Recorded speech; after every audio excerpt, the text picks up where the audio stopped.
premier plat que j'avais en tête, parce que comme je sais pas ce qu'on va faire après, je me suis dit je vais quand même préparer au moins un plat dans ma tête. Ça sera un genre de quinoa, courge rôtie et fromage grillé.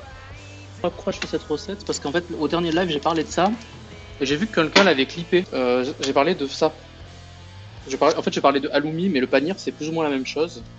C'est un fromage, je sais pas comment on dit, non pressé, non. En gros, il est pas élastique, quoi. Je sais pas comment on explique. Il est pas élastique, ce qui fait qu'il va pas fondre, mais tu peux quand même le griller.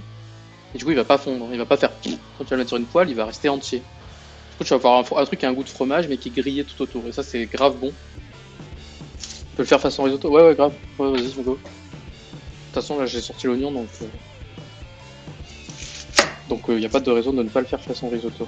J'ai pas mangé à midi parce qu'à chaque fois qu'on fait des live cuisine, je fais que grignoter et du coup, je mange 2 repas en un. Du coup, je me suis dit, oh, je suis pas trop faim ce midi. Ah, les gens veulent que j'épluche la courge. Oh, vous êtes trop chiants, je veux pas éplucher la courge, moi. Oh là là, quelle bande de relous. Ça me gêne.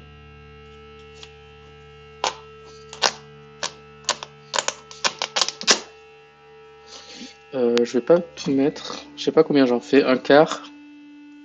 En vrai, pour une assiette, un quart, c'est bien, je pense. Là, je l'ai parfaitement épluché. De toute façon, les méchants, je les vire. Pas de méchants. Je vais me couper, je vais me couper, je vais me couper. Donc là, on va juste les mettre dans un plat qui va au four. J'ai fait mon four, ouais. On va mettre de l'huile d'olive. Ils aiment bien, la plupart, les hack and slash. C'est parfait, merci.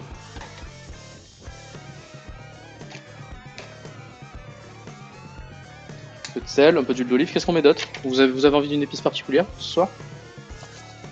Cumin, ok. J'en ai racheté plein du cumin en plus parce que je suis bientôt en rade. Cumin, vous voulez d'autres choses? Sumac ou autre épice si ça tient à la cuisson. Ben je sais pas justement si le sumac ça tient. Mais là maintenant que j'ai mis beaucoup de cumin. Attends, je mélange, je vais sentir avec mon. Ouais, ça se mélange bien, je pense. On va mettre un peu des deux. C'est pas du sumac, c'est du za'atar, ça. C'est un mélange de sumac et d'autres choses. Donc le panir, c'est un peu comme le halloumi. À l'œil, on dirait du tofu, mais ne vous me reprenez pas, c'est tout à fait des laitages du fromage. On a des dés. Donc ce qu'on va faire, c'est qu'on va faire des bâtonnets. On va les faire de cette longueur. Fromage qui peut se griller à la poêle sans fondre. Donc là, on fait des bâtonnets parce que j'allais faire des dés, mais en fait, comme on fait déjà des dés de courge, par contre, j'en ai fait beaucoup là. Je pense que ça suffira largement. Le reste, on va le ranger. Donc là, la courge, elle est cuite. On va pas la sortir tout de suite, on va la mettre un coup en mode grill. Elle va noircir, elle va développer des goûts un peu brûlés sur le dessus, ça sera bon. On va démarrer comme un risotto, mais après, comme je vous ai dit, vraiment, vous pouvez le faire à l'eau, la quinoa, ça change vraiment pas grand chose de le faire en mode risotto. Je trouve. Après, autant sur le riz, ça fait vraiment un effet. Autant là-dessus, ça va pas risoter quoi, ça va vraiment pas faire grand chose. Mon ancien truc, normalement je faisais une seconde. Attention là, ça éclate par contre. La quinoa, ça éclate. Là, l'idée c'est justement de faire éclater le quinoa. Est-ce que je l'éclaterai pas avec quelque chose d'autre? On va mettre un peu de citron.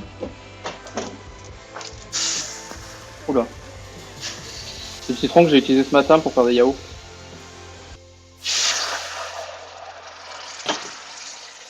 J'y vais pas du tout. Je vais chauffer un peu d'huile dans laquelle on va saisir ce fromage. Ce fromage il est très peu salé, je vais un peu lui mettre une touche de sel. Parce qu'il est vraiment très peu salé. Moi j'aime bien un petit goût de sel quand même avec mon fromage.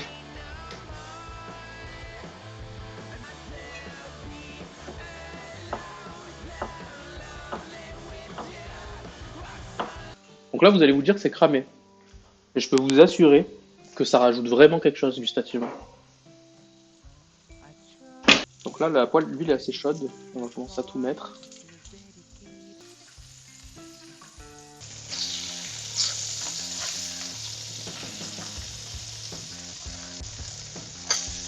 Là, on va les réserver sur un peu de papier absorbant pour enlever les excédents d'huile. Donc là, on a un fromage, vous voyez, qui est mou, mais qui est croustillant autour. Vous voyez? Je vais vous faire goûter. Vous voyez, c'est vraiment croustillant, croustillant. Et c'est giga bon. Encore une fois, j'ai des doses assez faibles de... Ah oui, là, c'est petit, hein. J'avoue, j'ai rien pesé, j'aurais dû peser. En ce moment, en fait, j'essaie de vraiment réduire les glucides que je mange. Du coup, j'ai l'habitude de faire des petites doses. Et du coup, en live cuisine, j'adapte pas aux viewers. Tu vois, je fais les doses que je mange moi d'habitude. Mais normalement, je fais pas des plats où c'est 100% quinoa, quoi. Donc là, l'idée, c'est de foutre un peu de tout partout. On va remettre un peu d'épices aussi. On va remettre un peu de za'atar parce que là, ça a bien cramé les épices. On sent plus grand chose.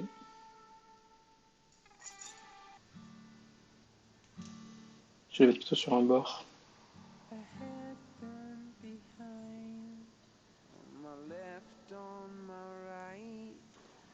Je sais pas ce que vous en pensez. Ça donne quoi sur le visuel?